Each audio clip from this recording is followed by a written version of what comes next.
Good day po sa inyo lahat. Ito nga pala yung magigiting ko na estudyante ng refrigeration, air conditioning.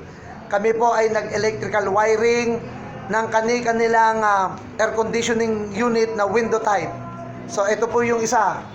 So aircon number 1, aircon number 2, aircon number 3, then of course yung ating wiring connection na pang-demonstrate.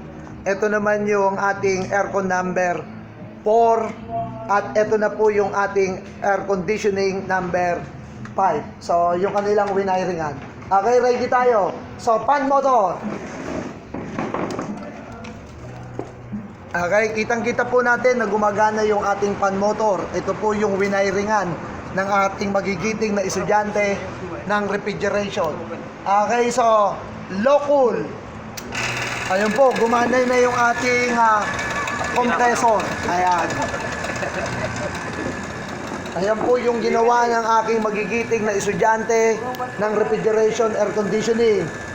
Low cool, medium cool, then high cool.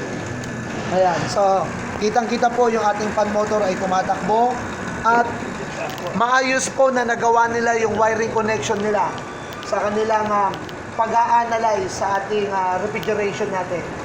So kaya ito po ang magigiting ko na estudyante ng refrigeration. Muli po, maraming salamat sa inyong lahat. Mag-ingat po tayo lagi-lagi. Salamat sa inyong lahat.